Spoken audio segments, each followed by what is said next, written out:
bismillah mbokk internet di siweul.net ziar nañ leen ñu doore ko ak mbirum Ousmane Sonko ak Mame Mbaye Niang ñoom ñu waroon a amal ab procès ci Cour suprême ci alxamis ji ñaar fukki fan ak ñett ci weeru novembre bi te mu juddoo woon ci daan ya ñu tegoon Ousmane Sonko altine juróom-ñetti fan ci weeru mai te mu doon juróom benn weeri kaso yu muy tëdd ak ndàmpaay lu toll ci ñaari téeméeri million ci sunuy koppar. procès boobee nag doonte dëggaloon nañ ak amam dàqees na ko te jàppatuñu ca benn date ngir amal ko loolu nag la yoon di tuddee omission d'un dossier en rôle maanaam li fekk kenn ci ñaan ñi ko séq jugul ngir ñu taxawal boobale procès yoon du ca jëlaat benn dogal maanaam day tëdd ngir yeneeni mbir yu mu mën a jur. ñu jàll ci assemblée nationale ak votu budget bi aju ci njàng meeg njàngale mi te toll ci limub 909 milliards ak lu topp ci sunuy koppar ci atum 2024 bu ñu ko tëkkaleeg budget at mi ñu nekk nag seetlu nañu ci ak yokkute gu toll ci téeméeri milliards ak weccit ka ko voté nag di jëwriñ ji ñu dénk njàng meeg njàngale mi ma ngay xamle ne li waral koppar yu takk yooyee nag dafa bëgg a tabax ab système éducatif bu gën a mucc ayib bii nga xam ne moom la sunum réew di dund. ba tey nag moom Cheikh Oumar Anne ma ngay leeral ni suñu boolee ñaxtub jàngalekat yi jëm ci seeni accord ak état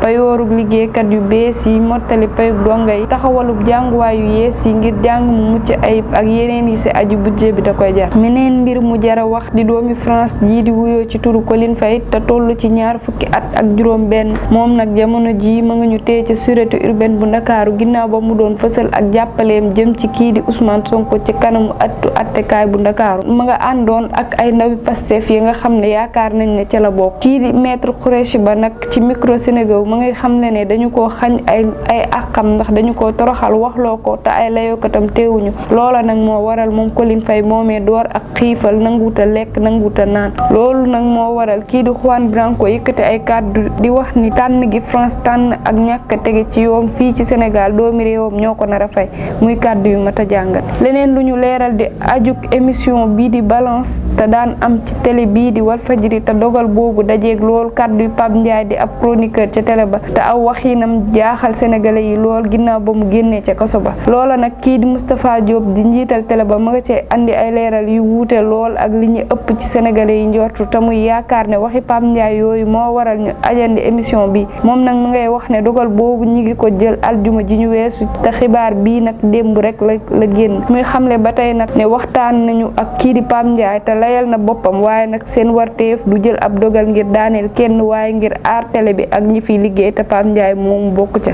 jaa ngeen jëf ñu yendoo ak jàmm. foo mënti nekk si àdduna wërngal këpp taamul siweul.net yemb na si application bi di Google Play. mbokki mi kaawal dara dootu la ëmpati si lépp luy xibaar saa soo ko téléchargé da ngay am écran d'accueil bi su ko defee nag da ngay am possibilité mën a défiler day yomb loolu si yow ndax xarala siweul.net si mboolem xeetu xibaar day wóor day gaaw wéeru nag si maanute mbokki bi su la neexee activé wala nga désactivé mode sombre bi waaw te nag ma ne la dafa jàppandi loolu neex a manipuler mbokki ak siweul.net lii ci ay xibaar xoolal ma programme bu mucc ay bàyyi xel askan wi la ca gën a neex mooy su la neexee da ngeen di zoomé wala ngeen dézoomé yéen daal yemb na si yéen am nañu ay émission yu fasantikoo fii si Siweul TV waaye nag mbokk mi ñëwal xool sunu menu boo fi duggee dafa complet àndalit mbooleem réglage cay siweul.net si xarala waaye tamit si information bu gaaw nga koy am à la minute wóor loolu boole ko tegu si maanute lii daal bu leen ko kenn nettali siweul.net yemb na fépp